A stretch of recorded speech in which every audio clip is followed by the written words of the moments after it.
Ah, Selamat siang menuju sore teman-teman. Sebelum mulai, boleh tahu nggak di sini yang dari luar Bandung berapa orang? Angkat tangan.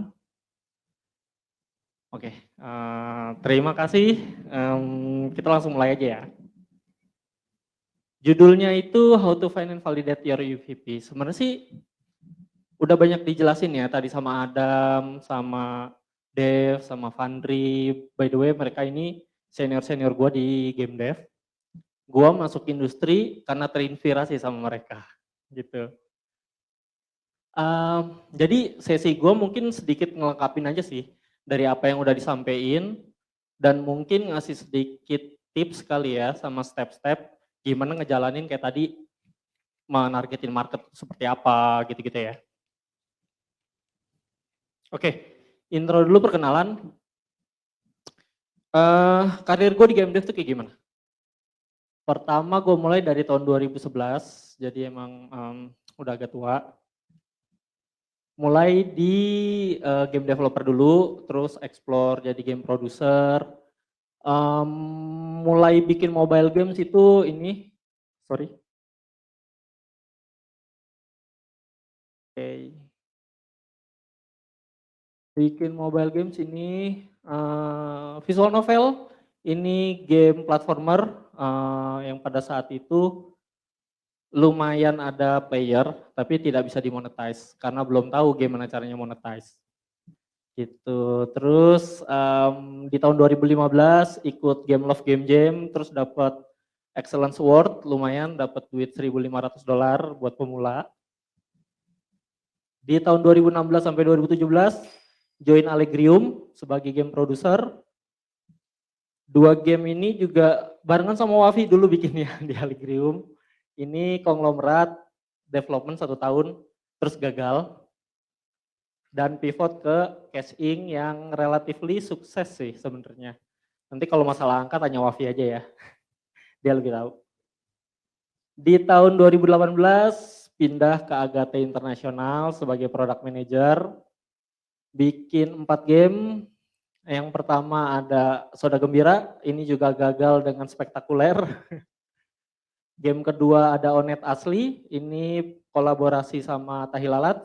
Game ketiga Teka-teki Santai, dan game keempat itu Juragan Kos.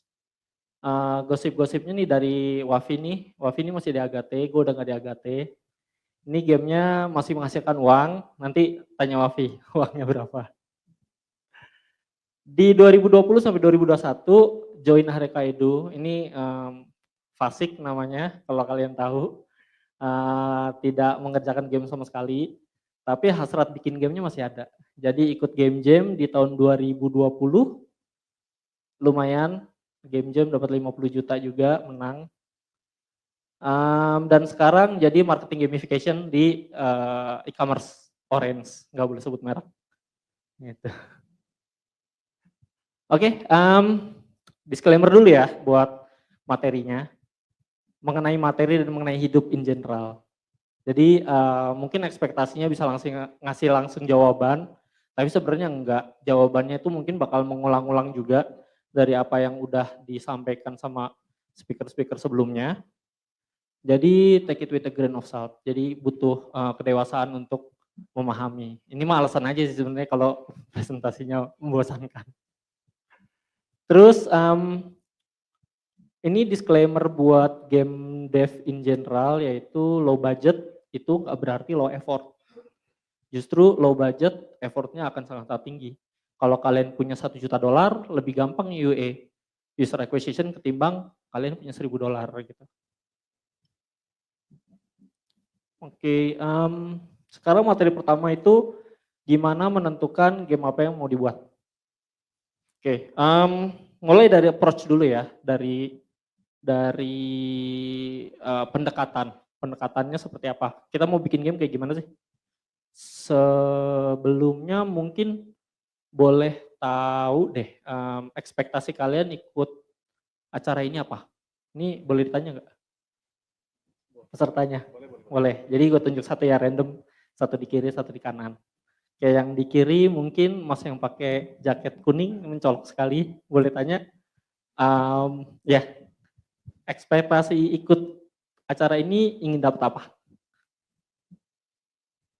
Ya, ekspektasinya ya kita bisa ya jadi ini bisa jadi ajang kita buat benar-benar bisa nyobain gitu pengalaman ngebuat game yang lebih dalam lagi yang benar-benar fokus ke bisnis gitu. Soalnya kan kalau kita lihat gitu orang banyak main game tapi kan belum tentu mau spending. Nah ya semoga dengan acara ini ya kita bisa lebih tahu gimana cara orang bisa spending buat game kita gitu. Terima kasih. Namanya siapa Mas? Ibnu. Terima kasih Mas Ibnu. Mungkin yang kedua sebelah kanan ini yang mencolok juga cewek sendiri. Ekspektasinya apa? Kalau ekspektasi aku sendiri ikut ini karena emang suami aku baru mau mengembangkan game di mobile, jadi ingin tahu basic skill apa aja yang dibutuhkan, kemudian juga cara monetisasinya karena kemarin tuh sempet dapet kendala dipasang iklan gitu dan cari-cari tutorial di YouTube segala macam tuh nggak ada yang men-solve problem tersebut. Jadi semoga dari Gamesit ini bisa memberikan solusi untuk masalah-masalah yang dihadapi oleh para pengembang pemula gitu. Makasih. Terima kasih. Namanya siapa? Suci. Terima kasih Mbak Suci. Suaminya? Mogi. Terima kasih Mbak Suci sama Mas Mogi. Oke, jadi approach-nya itu game apa yang mau dibuat? Top down and bottom up sebenarnya. Nah, yang barusan gue lakuin itu namanya pendekatan bottom up. Nanya lewat dari bawah gitu kan. Dan sedangkan dari panitia itu sendiri kan punya pendekatan, mereka punya objektif ya. Nah, itu objektif pendekatan top down. Nah, kalau top down itu sendiri sebenarnya kita mulai dari market analysis atau market research lah ya namanya. Ini ada beberapa tools yang mungkin bisa membantu. Ada data.ai, dulu namanya FNI, terus ada sensortower.com, sama ada trends.google.com. Ini 3 tools yang mungkin bisa membantu. Terus selanjutnya pendekatan bottom up, itu mulainya gimana? Mulainya dari SWOT analysis gitu. Ini yang biasa gua pakai sih. Mungkin ini nggak terlalu kebaca, nanti kan slide-nya bisa minta panitia ya. Di sini ada misalkan strength-nya itu unique art style, ya kita bisa mulai dengan bikin produk yang art style-nya memang unik gitu kan. Atau kalian punya efisien production line, bisa bikin game dengan sangat-sangat cepat misalkan. Dan seterusnya untuk strength. Atau untuk weakness ya, gue ambil contoh nih weakness. Weakness gue itu kalau ditanya kan biasanya kalau interview pekerjaan, apa kelemahan kamu gitu. Weakness gue pemalas. Terus wah ini anak pemalas, terus gimana dong gitu kan. Ya gue mensiasatinya dengan karena gue malas, gue bikin prioritization skills itu sesuatu yang penting buat gue. Delegation skills itu penting, jadi kita bisa mendelegate pekerjaan. Dan kita bisa creating system supaya dengan gue yang malas tetap impactful gitu. Nah itu kelemahan-kelemahan itu juga harus di solve, di mana kelemahan-kelemahan game dev itu biasanya misalkan lack of marketing knowledge, nggak punya kemampuan marketing gitu. Ya mungkin harus kolaborasi sama publisher atau sering-sering ikut acara game dev terus ketemu sama senior gitu kan. Atau misalkan limited budget apa yang bisa dilakukan gitu-gitu kan itu weakness yang harus di solve.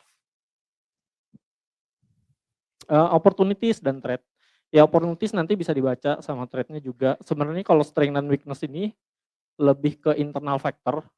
Opportunities dan threat itu ke external factors. Opportunities itu contohnya kalau di mobile game seperti apa ya? Low entry barrier, low entry point. Jadi gampang sebenarnya bikin game masuk di mobile atau di publish relatif lebih gampang daripada kita bikin film atau buku misalnya. Tapi karena gampang bikinnya atau masuk ke dalam store-nya, marketnya juga saturated, banyak banget gamenya. Nah ini sesuatu yang perlu di solve gitu. Oke, selanjutnya bagaimana caranya melakukan market analysis? Hopefully secara praktikal ya. Oke, ada 3 sih step yang bisa dilakukan. Yang pertama itu pasti identify your target audience. Tadi udah sempet di-share sama Vandri kan, kayak kalian harus tahu target audience kalian siapa. gitu-gitu. Terus kita bisa riset kompetitor. Selanjutnya kita analisis market trends. Kenapa ini penting juga? Karena di Indonesia trends itu penting ternyata. Misalkan kayak yang tadi contoh-contoh yang udah dikasih sama Mas Adam, sama Dev, kayak tahu bulat, terus balapan tip X, itu kan trading the wave dari trends yang ada ya. Jadi kita perlu nganalisis trends juga. Nah, gimana caranya mengidentify your target audience? Ini biasa, kalau gue sih biasa pakai namanya user persona ya. User persona ini biasanya capture dari demografik dan psikografik target user kita. Sini nanti bisa dibaca ya. Ini demografiknya, di sini ada psikografiknya. Tujuannya apa sih kita bikin user persona? Tujuannya itu supaya kita bisa berempati gitu sama target market kita. Kita ngerti yang mereka mau tuh apa.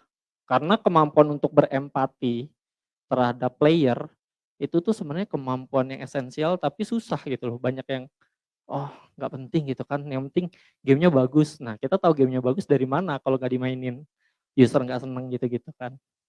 Nah nanti juga ada beberapa tips mengenai gimana caranya nge-feel dari psikografik mereka. Ada Bertolt taxonomy, ada player motivation, dan aesthetic of play. Oke. Oke, ini contoh dari perbedaan demografik sama psikografik gitu ya. Demografik ini basically kayak properties yang ada di kita, identity kita gitu. Oh iya, sorry balik lagi ke sebelumnya. Satu tips lagi buat bikin user persona, ini kan butuh latihan ya, butuh exercise. Kalau bingung user persona seperti apa, bisa mulai dari diri sendiri sih. Kita jadiin diri kita user persona atau orang terdekat kita dijadiin user persona. Semakin ordinary kita, semakin biasa, itu berarti kita target market yang semakin besar gitu. Karena orang-orang, kebanyakan orang di dunia kan orang-orang biasa gitu ya. Jadi kita bisa mulai berempati. Kalau bisa sih dari orang terdekat dulu, jangan diri kita. Karena kita pengen berempati terhadap orang lain. Oke, bedanya demografik sama psikografik ya. Kalau demografik itu identity kita, properties kita, sedangkan psikografik itu sebenarnya kayak motivation, behavior, sesuatu yang mungkin orang-orang tuh nggak sadar gitu. Contoh ya, kalau misalkan ada yang namanya unmet needs, kebutuhan yang tidak tercukupi. Di psikografik rata-rata female atau wanita umur 30-35 ke atas, itu senang visual novel yang biasanya ceritanya tentang perselingkuhan. Kenapa? Karena mereka nggak bisa selingkuh gitu. Jadi mereka luapkan itu di game. Mereka ada visual novel yang ceritanya biasanya tentang perselingkuhan. Atau misalkan remaja senang banget main GTA gitu kan. Atau ya bapak-bapak ada juga yang senang main GTA. Kenapa? Karena mereka nggak bisa jadi kriminal gitu kan, nggak boleh mukulin orang di jalan gitu. Jadi diluapkan lewat game. Nah itu behavior yang biasanya nggak muncul. Kita harus bisa berempati apa yang mereka inginkan lewat psikografi. Gitu. Nah ini Bertolt taxonomy. Sebenarnya sebagian besar yang ada di sini tuh bisa kalian googling juga. Dan akan dijelaskan juga oleh mentor-mentor waktu inkubasi ya Vi ya. Itu nanti akan di guide lah. Di sini gue cuma pengen memaparkan juga kalau kalian tertarik mendalami lebih lanjut, soalnya untuk setiap topik ini bisa panjang gitu, bisa sehari untuk dibahas. Oke, ini juga ada player motivation by Quantic Foundry. Ini juga lumayan komprehensif. Kalau kalian masuk ke webnya nanti akan ada serangkaian kayak tes psikografi gitu, tes apa ya istilahnya, kayak psikotes gitu buat nentuin player motivation kalian tuh sebenarnya apa gitu. Nah ini juga bisa dipakai.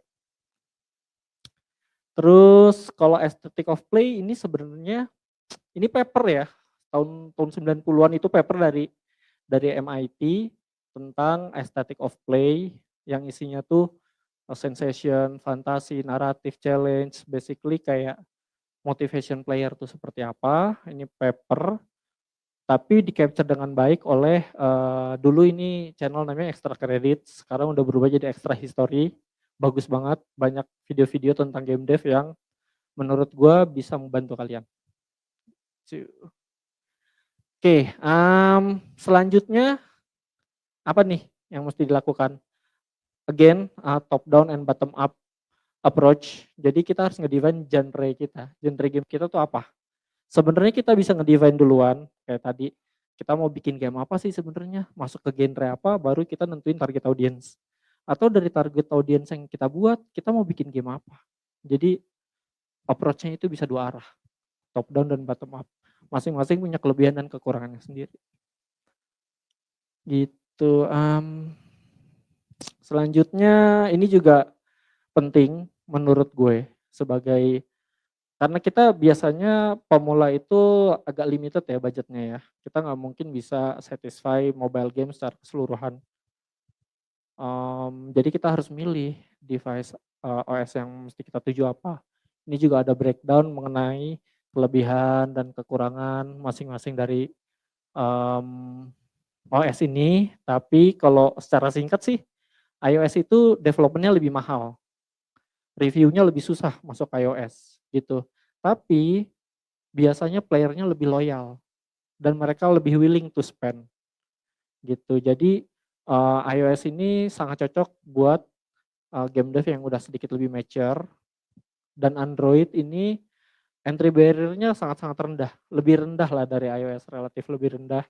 Masuknya lebih gampang, tapi karena gampang saingannya juga banyak, banyak banget game-game di Play Store ketimbang di App Store.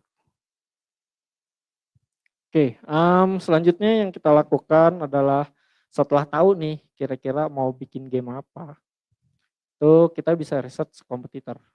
Kita bisa identify dulu similar games, games yang mirip sama game kita.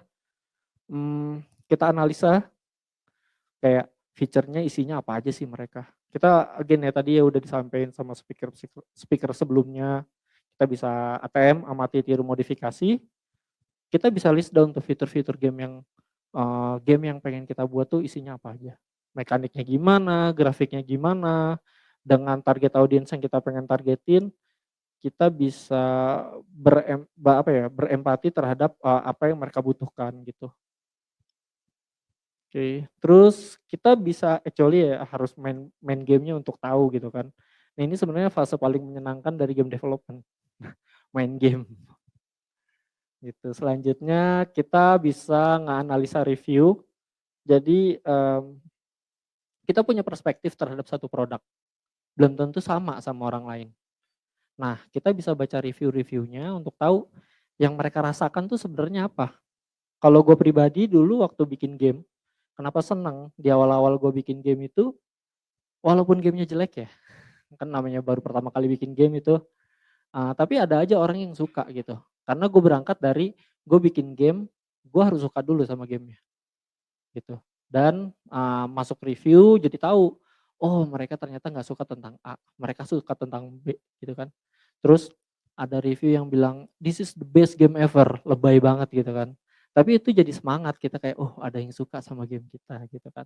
Tapi kita bisa baca-baca review juga dari kompetitor untuk tahu mereka senangnya apa dari game kompetitor kita. Itu yang bisa kita adopt sih. Terus research marketing strategis, ini bisa lihat-lihat sih sebenarnya di banyak sumber kayak di Constructor of Fun, terus banyak juga yang apa ya istilahnya yang membahas tentang game-game yang sukses itu seperti apa. Ini juga nanti pasti akan di-guide sama mentor kalian kalau di inkubasi. Jadi dimanfaatkan aja. Selanjutnya identify unique feature apa. Nah dari game yang udah kalian mainin itu kira-kira mereka tuh punya unique feature-nya tuh apa? Apa yang bisa di-adopt? Atau justru kalian bisa bikin sesuatu yang lebih beda, oh kayaknya kalau diginin bisa lebih baik. Di-tweak sedikit aja kayak yang tadi sempat di-mention ya sama Dev kalau nggak salah 6% aja yang diganti. Itu it's okay gitu. Oke, analyze market trends. Ini bisa jadi pembelajaran juga. Jadi ada 3 step yang bisa dilakukan. Yang pertama kita lihat-lihat industri publication. Sumbernya itu yang tadi udah sempat disebut juga, ada pocketgamer.biz, ada Gamasutra, ada Touch Arcade, banyak lah sebenarnya. Nanti kalau di YouTube kan mereka punya algoritma. Kalian search-search kayak gini tuh nanti akan disuggest lebih banyak lagi hal-hal tentang ini gitu kan. Jadi ini bagus. Dan karena gue bikin sistem terhadap diri gue sendiri, gue biasanya dulu setiap pagi itu selalu buka link-link, selalu buka website ini untuk tahu tren yang lagi ada tuh apa gitu. Like 15 menit sehari itu cukup membantu untuk keep up sama tren. Terus datang juga ke industri events kayak misalkan GDC, IGGI kayak yang sekarang lagi dijalanin gitu kan. Ada game dev lokal atau IGDX itu ya bertemu orang lain, belajar dari expert itu sangat-sangat membantu. At least di personal experience gue bisa ada di sini. Dulu tuh gue pertama kali inget banget lihat Adam presentasi, wow keren gitu kan. Terus gue bisa satu panggung sama Adam sekarang. Itu ya karena berkat ikut-ikut acara-acara seperti ini. Terus market reports. Nah ini juga tadi udah sempat di-mention, ada data.ai ini dulu namanya FNI. Jadi sekarang ini jadi industri standar buat ngecek data-data yang ada di mobile games. Jadi dia tuh lengkap sebenarnya. Chart dan ada beberapa insights, business intelligence lah yang kita tuh nggak perlu cari, cukup menganalisa aja. Bahkan kadang-kadang udah dibikinin reportsnya sama mereka. Cuma yang berbayar itu mahal biasanya. Tapi gue nggak tahu deh, mungkin asosiasi berencana gitu kayak nyewain ini terus di share gitu kali Vi. FNI. Oke, terus ada New Zoo, ada sensor tower. Ya ini penting, membantu lah istilahnya untuk tahu market trends yang ada tuh kayak gimana. Oke, selanjutnya bagaimana menentukan UVP dan memvalidasinya gitu. UVP ini sebenarnya pembeda ya dari produk kalian, kira-kira apa nih bedanya dari produk yang lain. Nggak harus banyak-banyak sih sebenarnya yang berbeda. Tapi ini framework yang biasanya gue pakai buat menentukan UVP, yaitu pakai value proposition canvas. Jadi ini sebenarnya tools. Kalau di sini ini tools untuk ngedesain dan ngetes value dari produk kita secara terstruktur gitu. Nah itu pentingnya terstruktur. Mungkin kita di kepala kayak udah ada bayangan. Game kita tuh cocoknya begini loh, player kita tuh maunya begini loh. Tapi dengan value proposition canvas kita bisa bikin itu jadi lebih terstruktur aja. Ini contoh value proposition canvas yang gua sangat-sangat simplifikasi dari game teka-teki santai yang gue buat. Jadi di sini ada jobs done, itu adalah rangkaian kegiatan yang biasanya customer lakukan atau user. Gue bikin di sini kayak biasanya gue masuk WC bawa handphone pastinya. Ngapain gitu kan. Terus gue harus bisa puas dalam waktu 5 menit dengan handphone itu. Nah setelah puas gue bisa lanjut juga di tempat lain yang tadi Vandri mention adalah interruptible gitu kan. Nah gue bikin produk yang namanya teka-teki silang tapi santai gitu. Jadi teka-teki santai. Tuh. Nah di sini ada kuadran pain, biasanya pasangannya adalah pain reliever. Di sini ada kuadran gain, biasanya pasangan adalah gain creator. Nah, pain relievernya tuh kita harus tahu pain point dari usernya dulu apa. Biasanya waktu masuk kamar mandi nggak ada sinyal dan banyak game itu harus connect internet. Main Mobile Legend kalau koneksi bapuk nggak enak gitu kan. Nah, ini jadi satu pain tersendiri. Terus misalkan gambarnya burik gitu, gambarnya jelek. Kita pengen main game, melihat sesuatu yang indah-indah, terus ya udah. Positif value yang pengen kita tambahin apa? Mereka pengen kegiatan di WC-nya bikin tambah pinter gitu. Terus mereka ngerasa harus ada proses, harus ada progres dalam hidup. Nah, pain reliever-nya dan game kreatornya kira-kira apa? Oke, yang pertama kita bikin offline mode. Jadi gamenya bisa dimainin secara offline. Terus gambarnya tuh adem. Kita bikin temanya waktu itu adalah traveling. Jadi kita bisa melihat tempat-tempat traveling yang bikin zen lah. Terus berasa tambah pinter karena di teka-tekinya itu berdasarkan KBBI semua. Jadi banyak kata-kata yang kita tuh nggak sadar gitu ada di KBBI, dan di saat kita bisa gaining itu dapat experience. Kayak ngerasa pinter gitu loh. Kayak contohnya kata-kata mangkus dan sangkil. Itu adalah efektif dan efisien di KBBI. Dulu waktu pertama kali gua discover, wah lucu juga nih kata ya gitu ya. Terus ada fitur achievement and badge buat nge-track progress mereka. Gitu. Ini versi simplified ya. Jadi biasanya kalian akan di drill down untuk bikin bagian ini dan bagian ini tuh lebih dalam gitu. Oke, nah ini contoh basic feature yang bisa kita pasang sebagai pain reliever atau gain creator. Ini basic feature, jadi kita nggak harus invent feature baru, kita bisa pakai yang ada. Kita bisa nyontoh dari game-game sebelumnya, kita bisa nyontoh dari game-game kompetitor. Ya, ini contoh basic feature-nya dan ini penjelasannya, nanti bisa dibaca. Oke, terus sebenarnya ini juga masuk aspek apa yang kira-kira bisa jadi hook dari game kalian atau bisa jadi game kreator juga. Ada visual aesthetic, misalkan tadi kan gambarnya burik, ya berarti quality graphic and visual presentation of the game ini matters gitu. Dan seterusnya dan seterusnya. Oke, terus gimana caranya nge-validate UVP? Jawabannya adalah again dari personal experience, kita melakukan sebenarnya riset namanya. Kalau kalian sadar makin kesini seolah slide-nya makin gak niat ya karena bikinnya tengah malam. Jadi kita harus nyiapin dua hal nih yang namanya prototyping atau pseudo MVP. Prototyping ini dibagi tiga, gue ngebagi tiga sih. Paper prototyping, medianya ya bisa langsung kertas. Sebenarnya nggak kertas juga sih. Kalau kita bikin game strategi bisa mulai dari board game juga, dari dadu dan segala macam. Intinya paling low budget lah. Terus wireframe prototyping, ini toolsnya biasanya pakai Figma atau Adobe XD, sama Greybox prototyping. Nah ini tuh lebih ke udah pakai game engine sih, kayak misalkan Constructory, Unity, atau bahkan Unreal juga bisa bikin Greybox prototyping. Yang penting prototyping itu sesuai dengan tujuannya, validate game yang kita buat gitu. Kita pengen ngetes nih game kita seru apa enggak sih. Jadi daripada bikin gamenya langsung jadi dirilis ke market gagal, ya udah prototyping dulu aja. Gitu. Nah, ini ada sudah MVP. Apa itu sudah MVP? Kan ada istilahnya minimum viable product. Itu biasanya orang bikin produk yang paling minimal yang bisa mereka buat, dirilis ke market, dan dicek mereka sukses atau enggak.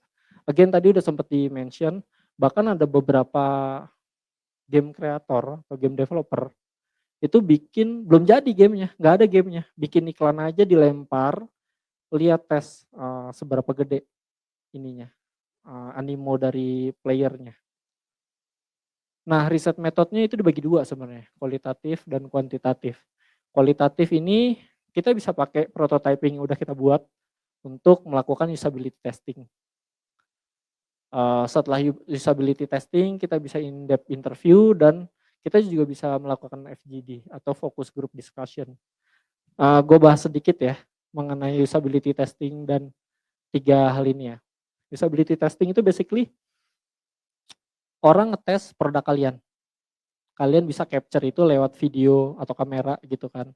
Tapi kalian kalau nggak boleh ngasih guidance sama sekali. Jadi bener-bener nih kalian udah tahu nih target market kalian seperti apa. Usability testing cukup 5 orang. Cari yang sesuai dengan target audiens kalian, bikin gamenya, kasih ke mereka, capture reactionnya, capture apa ya istilahnya, bagaimana mereka berinteraksi sama game yang kalian buat. Kadang-kadang yang kalian buat itu tidak sesuai dengan intention yang kalian inginkan gitu loh. Jadi dibikin platformer, kalian pikir orang bakal jalan ke kanan tapi pada jalan ke kiri misalkan. Nah itu bisa di-capture di usability testing. In-depth interview sebenarnya bisa dilakukan berbarengan atau setelah usability testing. Jadi banyak hal yang nggak ke-capture di usability testing, kalian bisa tanya secara mendalam gitu. Kenapa nggak suka segala macam gitu-gitu. Ya adalah cara untuk melakukan riset ini. Kalau FGD lebih sifatnya lebih berupa diskusi, misalkan 5 sampai 10 orang ada di satu forum ditanya mengenai bahkan belum jadi gamenya, baru gambar-gambarnya bisa dilempar gitu. Menurut kalian kalau unique value proposition-nya adalah gambar dalam FGD itu, oh bagus nggak sih gambarnya segala macam gitu. Itu ada metode-metodenya. Again nanti mentor kalian akan ngejelasin lebih dalam dan kayak ngebimbing lah bagaimana melakukan riset-riset ini. Nah yang kuantitatif ini bisa pakai survei, toolsnya banyak, Survey Monkey, Google Form, sama kuantitatif ini juga pre-registration ini bisa buat ngecek sebenarnya game kalian itu seberapa desirable gitu loh di market. Di App Store, di Google Play Store sekarang juga udah bisa pre-registration. Atau kalau di Steam namanya wishlist ya. Actually itu aja sih dari gue. Memang tidak terlalu mendetail, tapi hopefully nanti di saat sesi mentorship kalian bisa di-guide sama mentor-mentor yang harusnya bisa ngejelasin masing-masing dari apa yang udah kita jelasin semua speaker hari ini. Thank you teman-teman.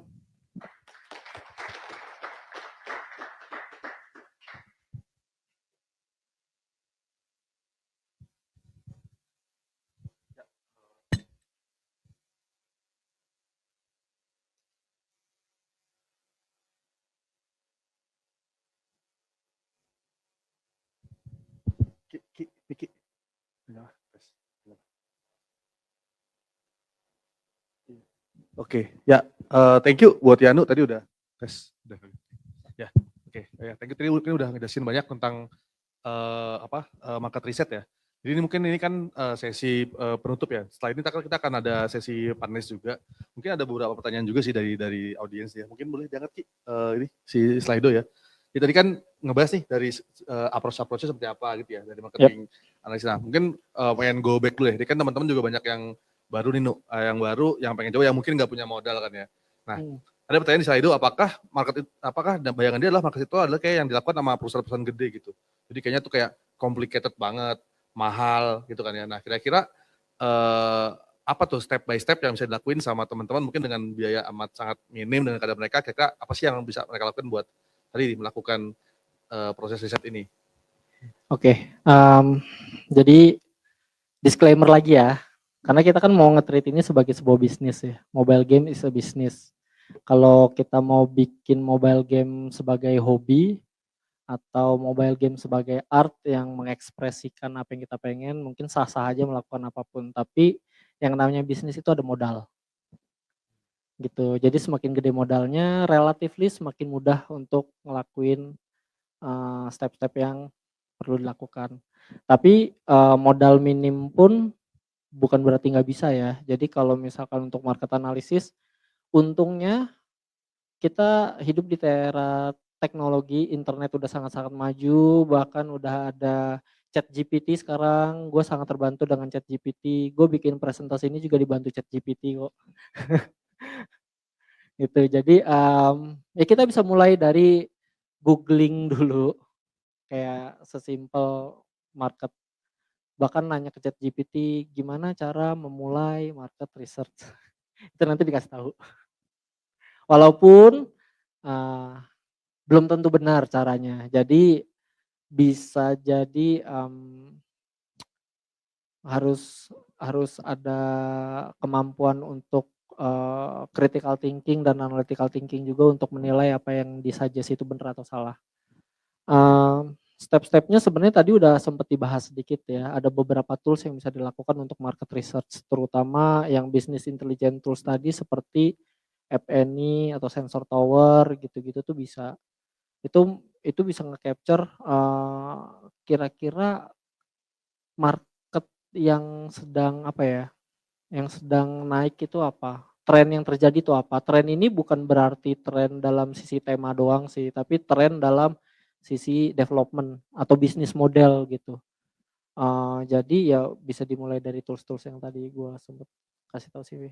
Oke, nah tadi kan juga kan ada beberapa ada beberapa step ya, kayak misalkan ada FGD, ada survei segala macam. Nah, kapan sih data itu kita ngerasa udah yakin nih, kayaknya riset kita udah bener nih, atau kayak riset kita kayak masih sok tahu nih gitu. Nah, kalau dari pengalaman lu tuh kayak ya ketika melakukan riset itu apa sih yang membuat kita yakin kayaknya riset kita udah bener deh, atau riset kita kayaknya masih masih banyak asumsi gitu, atau kayak kurang nih harus lakukan step A belum nih, apakah harus semuanya dilakukan, semua stepnya atau gimana tuh? Kan tadi ada kualitatif, kuantitatif kan ya gitu. Iya, sebenarnya riset ini tidak membuat game kita pasti sukses. Kayak gue punya, kalau nggak salah Fandri yang ngomong ya, kayak kita melakukan everything right dari sisi game development, termasuk riset, termasuk survei dan segala macam, chance untuk berhasil cuma 10% gitu. Jadi kayak 90% ya bakalan gagal aja. Nah gagal itu udah keniscayaan sih. Jadi fail faster, gagal lebih cepat gitu. Nah riset-riset yang kita lakukan baik kualitatif atau kuantitatif itu membuat kita lebih confident saja untuk ngerilis gamenya atau melempar game itu ke market. Setelah melakukan segala macam, tetap aja di market bisa jadi gagal gitu kan. Ini gimana ya jawabannya mungkin sedikit diplomatis ya, karena butuh butuh butuh sense untuk punya confidence itu oke atau enggak gitu. Kalau misalkan kita ngomongin matrix ya, let's say kita ngelempar iklan aja deh, iklan kita bisa pakai industri standar sih matrixnya. Itu bisa jadi patokan lah. Misalkan iklan itu CTR-nya 5% dari dari total gitu. CTR-nya 5%. Ya kalau kita bikin iklannya ini iklan tadi ya pseudo MVP yang bahkan gamenya belum ada, kita lempar CTR-nya lebih dari 5%, ya udah berarti kita bisa confidence bilang gamenya quote unquote mungkin sukses. Mungkin ya, nggak sukses juga belum tentu. Tapi ya itu sih, bisa pakai industri standar sih. Berarti kayak apa ya, apakah ada kayak semacam general guideline-nya tadi berarti dari lu yang liatin dari benchmark industri standar gitu ya? Iya. Kalau yang kualitatif gimana? Tadi kan itu kan yang pakai data kan, yang pakai metrik. Yap, Kalau yap. kualitatif ada nggak kayak mungkin apa gitu general guideline atau rule of thumb-nya gitu yang Oke. kayaknya gini deh harusnya gitu. Oke. Again ini mungkin sedikit diplomatis. Gua tuh punya rumus untuk bikin game yang sukses itu ada 3. Satu itu data. Jadi kita harus melihat data, baik itu data dari industri standar ataupun data yang dimiliki oleh game kita. Jadi kayak tadi misalkan day 1 retention 50%, day 7 retention itu 20%, day 30 retention itu 10%. Itu data yang istilahnya apa ya, netral ya. Data yang netral yang kita yang menginterpretasikan itu gitu kan. Terus yang kedua kata, jadi data, kata, dan rasa. Kata-kata itu kata-kata dari user, kita bisa ngobrol langsung sama user. Kita bisa nge-capture sebenarnya mereka suka nggak sih sama game kita. Di saat kita melakukan qualitative research, kita ada in-depth interview. Kita bisa ngecek kayak, sebenarnya mereka antusias nggak sih sama game kita, mereka suka nggak sih sama game kita gitu. Itu kata-kata. Atau game yang udah rilis itu kita ngelihatnya dari mana? Dari review. Atau bahkan ya mungkin kalian dulu gue ngalamin, gue nggak pernah di email sama orang di saat gue bikin game, dan di saat bikin game tiba-tiba ada yang email bilang sesimpel gue suka game lu, di bagian sini gue suka. Itu kata-kata gitu kan. Jadi mendengar kata-kata dari user itu penting. Dan terakhir itu rasa. Rasa itu kayak sebenarnya kayak feeling atau sense kita sebagai pemilik produknya, pembuat gamenya itu, kita yakin atau enggak sama produk yang kita buat gitu. Rasa itu penting, gut feeling ya. Bukan tebak-tebak berhadiah tapi ya. Nah ini yang agak susah, gut feeling ini mungkin accumulated knowledge atau akumulasi dari experience yang udah kita alamin. Jadi kalau pakai bahasa lu ya Vi ya, namanya educated guess gitu. Ini kayaknya bisa nih gitu. Kadang-kadang data berkata beda. Ini day one-nya cuma 35% deh, sedangkan industri standar 40%. Atau user bilang game lu kurang di sini, tapi lu ada sesuatu yang ngebuat kayaknya bisa nih kalau diginiin gitu. Nah itu kadang-kadang emang harus leap of faith juga sih. Gitu. Artinya nggak bisa pure, ya nggak bisa pure dari lihat datanya doang gitu ya. Harus ada ngeliatin aspek input dari user gitu kan, dan ada aspek tetap dari Betul, personal betul. juga ya. Iya karena kan game itu sebenarnya kan science and art ya. Artnya itu nggak boleh hilang sih menurut gue. Sainsnya ada. Soalnya kalau kita ngandelin sains doang, kita ngandelin data doang, um, karena jadinya kayak robot aja sih, nggak ada soul-nya gitu. Gue yakin ya, kayak di Supercell atau di Supergiant Games yang bikin game-game bagus itu, mereka put passion into it. Jadi ada sedikit apa ya, sentimen terhadap game dev itu bukan passion gitu kan ya. Ada sentimen. Tapi kalau gue tetap bilang harus ada passion gitu di gamenya. Kalau nggak ada passion hilang soalnya. Dan user bisa ngerasain itu kok. Gue at least personal belief gue believe user bisa ngerasain itu. Kalau kita passionnya terhadap produk kita, user bisa ngerasain juga. Gitu. Oke, nah tadi kan ada 3 tuh tadi ya, yang ada data, kata, sama rasa. Ini kan mungkin kalau buat yang udah lama, udah bisa terbentuk kan si instingnya itulah ya, insting rasanya itu kan ya. Betul. Tapi kalau misalkan orang masih junior, mungkin apakah rasanya itu mungkin lebih banyak so taunya dibandingkan taunya gitu, mungkin gitu ya. Nggak apa-apa. Enggak, nah kalau dari pendapat lu ya, kalau buat yang lebih junior dari 3 itu kira-kira better start dari apa? Dari mana dulu nih dari 3 ini nih kira-kira? Pasti dari data dong. Oh, Oh dari gitu. data dulu. Karena rasa itu baru kebentuk setelah mungkin bertahun-tahun ngejalanin gitu ya. Atau mungkin kalau Prodigy kayak Fundry gitu, kayak early days-nya udah langsung punya rasa yang kuat terhadap game development itu bisa. Tapi kan nggak semua orang Fundry ya. Tapi ya jadi harus ngandelin data dulu, kemampuan untuk critical thinking, kemampuan untuk analytical thinking itu penting. Again balik lagi karena game dev ini mau dijadiin bisnis, ya mau nggak mau harus belajar hal-hal kayak gitu. Jualan bakso aja harus belajar bro, gitu. Masa game dev nggak mau belajar gitu kan? Jadi ya baca data, punya kemampuan analisis itu sangat-sangat penting.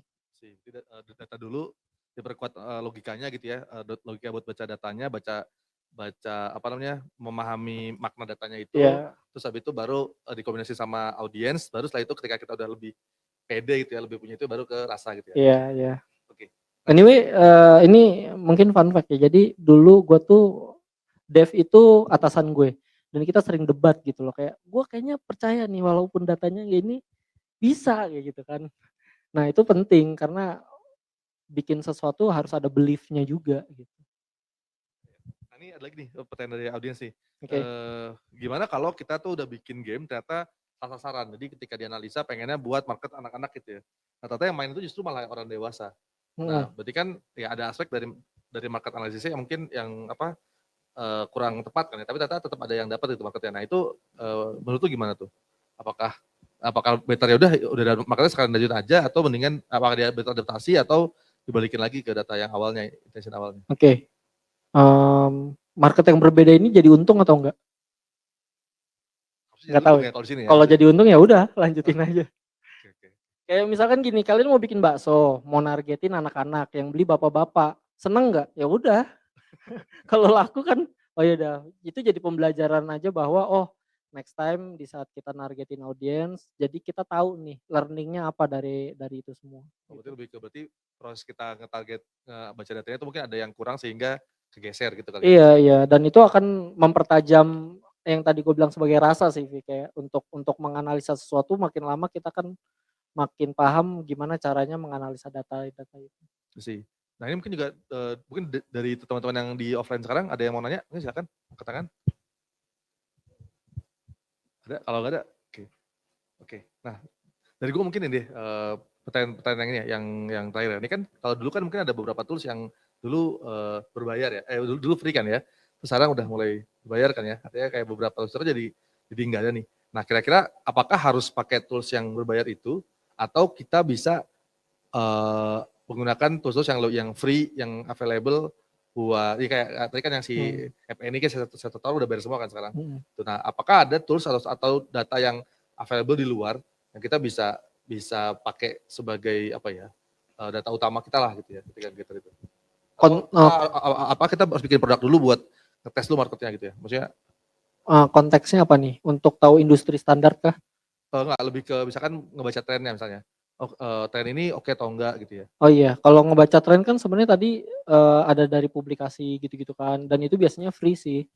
Kecuali kita pengen menganalisa bisnis intelligence lebih dalam kayak kompetitor kita tuh revenue-nya berapa gitu. Itu kan biasanya data yang enggak di-share ke umum. Dan biasanya tools-tools itu pun mereka ngeprediksi, bukan mereka bener-bener tahu revenue dari kompetitor kita berapa, player dari kompetitor kita exact number-nya tuh berapa, itu tuh nggak ada juga. Mereka mungkin pakai model machine learning yang udah sophisticated, sehingga kita bisa ngelihat aja gitu. Tapi kita melakukan itu sendiri sebenarnya bisa atau enggak? Bisa kalau pinter gitu. Tapi ya, Coba maksudnya bisa kalau pinter tuh gimana maksudnya? ya contohnya kayak gini, kita pengen tahu revenue kompetitor kita berapa. Industri standar misalkan revenue per download itu $0,1. Jumlah downloadnya ada 1 juta.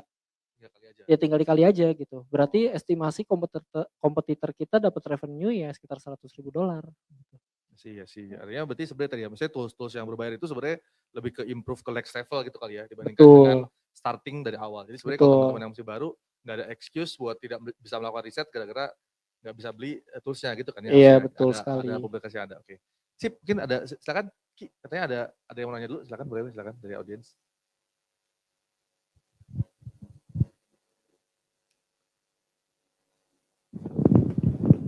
Sambil berdiri boleh Pak ya? Silakan. Assalamualaikum warahmatullahi wabarakatuh. Waalaikumsalam.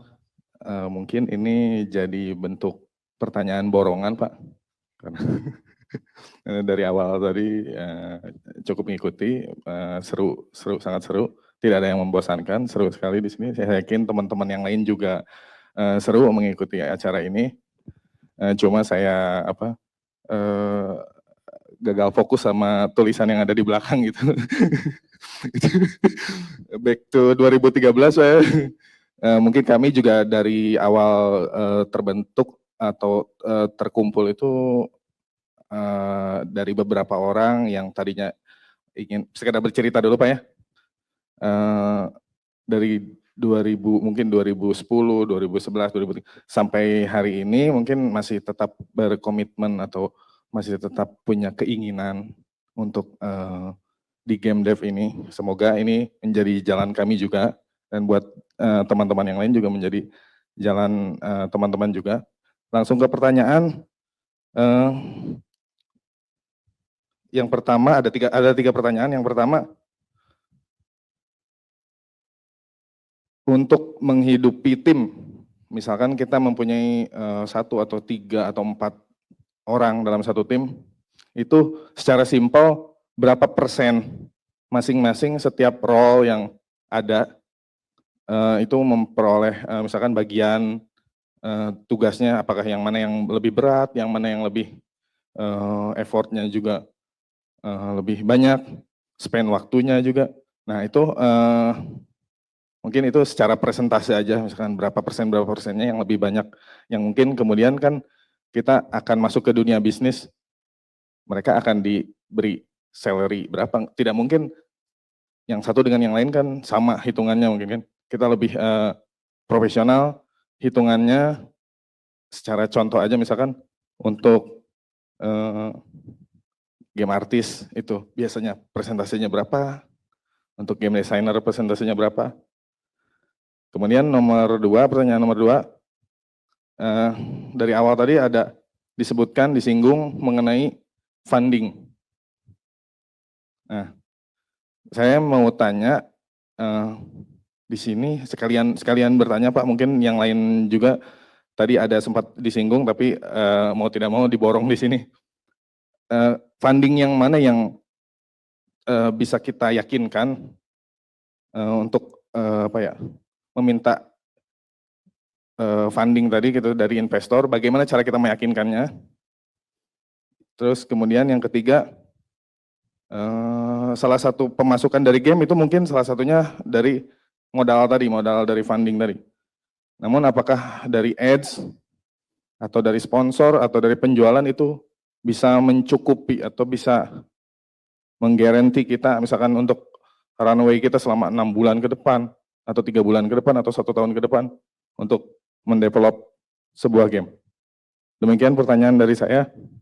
Wabillahi taufiq wal hidayah. Wassalamualaikum warahmatullahi wabarakatuh. Pak, tadi dari Pak siapa Pak? Aris Suwandani. Oke, ya.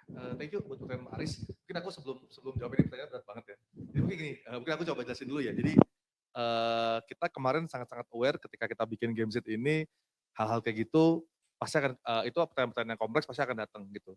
Nah, masalahnya sekarang kita bikin beberapa fase itu buat nge-tackle pertanyaan-pertanyaan itu di fase-fase berbeda, gitu kan ya. Karena ya tadi, Adel juga bilang kan, ada 3 problem besar nih. 3 problem besar itu nggak bisa dijawab dengan satu roadshow, gitu. Semoga bisa dijawab dengan satu program gitu. Semoga ya, itu juga kita masih bismillah gitu kan ya gitu. Nah, jadi tadi mungkin beberapa pertanyaan yang terkait dengan funding, bagaimana nge-manage pembagian tim segala macam gitu ya. Itu sebenarnya nanti kita harapannya kita akan ngebahas lebih jelas lagi nanti ketika di inkubator sama di grand final gitu kan. Harapannya kan itu kan akan ada mentor bisnis segala macam gitu.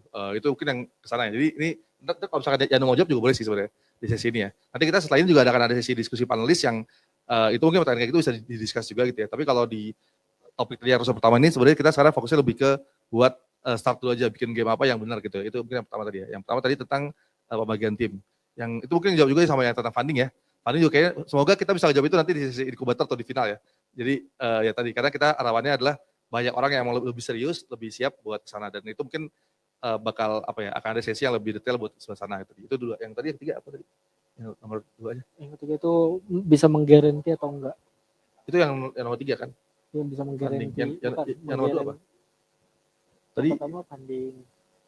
Yang pertama kan tentang bagaimana salary. Ya begitu. Yang kedua funding, yang ketiga itu I see, oke. Nah itu harusnya tiga-tiganya sesi yang akan dijawabin di fase berikutnya.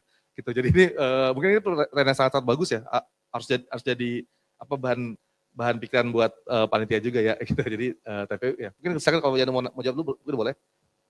Gitu. Enggak, kayaknya itu nanti ada panelis ya? Ada jadi panelis. Dev. Ya. Jadi setelah ini akan ada panelis, akan ada dikomunikasi semua speakernya buat ngebahas ya beberapa pertanyaan yang belum terjawab kan ya gitu ya. Iya, nanti mereka akan jawab secara proper ya mengenai itu. Kalau nanya ke saya sih nanti jawabnya terlalu asal-asalan. Saya bilang terserah aja itu mah kesepakatan gitu. Mau pakai approach sosialis boleh kayak semua dibagi rata atau mau pakai approach kapitalis kayak dengan effort sebesar-besarnya, pengeluaran sekecil-kecilnya itu terserah juga gitu. Tapi ya nanti Dev dan Adam itu punya experience yang lebih proper terhadap istilahnya apa ya, organizational skills yang seperti itu sih. Oke, sip. Kalau dari aku juga ini harusnya udah habis dari waktunya. Mungkin thank you buat Yanu buat waktunya. Semoga faedah buat teman-teman semua. Oke, siap.